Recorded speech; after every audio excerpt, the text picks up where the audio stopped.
Il y a de cela un mois, j'ai contacté plusieurs mairies de ma région pour une étude qui vise à lister les villes de France qui ont choisi l'installation de pigeonniers contraceptifs pour gérer leur population de pigeons, afin d'amoindrir les nuisances qu'ils pourraient causer. J'ai demandé à m'entretenir avec des responsables gérant ce dossier pour quelques questions. Les pigeons posent-ils problème dans leur ville? Quelle méthode de régulation ont-ils choisi? Je n'ai eu aucun retour malgré les relances et ce courriel non agressif. Le but de la page Facebook et de ces vidéos Opération Plume et Duvet étant d'encourager un mouvement national citoyen afin d'éviter les cruautés inutiles et obsolètes telles que les captures et mises à mort par caisson à vide d'air. J'encourage donc chacun à contacter sa mairie et faire entendre sa voix qui a envie qu'une partie de ses impôts serve à torturer des oiseaux. Depuis plusieurs années, je prends en charge et soigne des pigeons blessés ou fatigués. Nous avons affaire à des animaux sensibles et intelligents.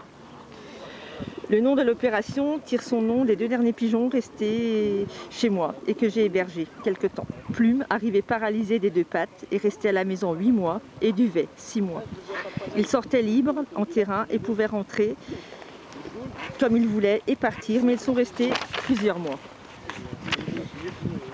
Je les reprenais chez moi le soir, mais à 1 semaine d'intervalle, ils ont choisi de reprendre le cours de leur vie d'oiseaux libres. Il y a 2 ans, j'avais déjà mis en place une pétition et été allée au rendez-vous des carolo-macériens et cafetiers pour les interroger au sujet des pseudo-nuisances créées par les pigeons à Charleville-Mézières.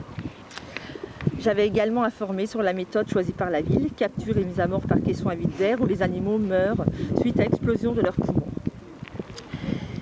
Charleville-Mézières s'étant mis d'accord avec l'association Stéphane Lama pour l'installation d'un pigeonnier en ville, mais à ce jour, soit 2 ans plus tard, le projet est toujours en stand-by. Le problème de la cruauté de ces captures est général. Les villes contactées par moi-même l'ont juste été car je suis de la région. De nombreuses villes de France ont choisi des méthodes plus douces et éthiques pour gérer leur population de pigeons. Des pays ont également choisi d'autres solutions plus morales que la mise à mort pour pallier les gènes de ces oiseaux et différents oiseaux.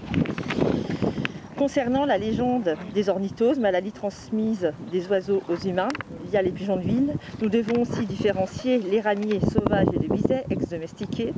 Les villes comprenant plus de bisets, malgré mes recherches, je n'ai trouvé aucun cas grave dû à un pigeon. Les ornithoses étant par contre toujours très présentes dans les élevages de poulets, notamment industriels.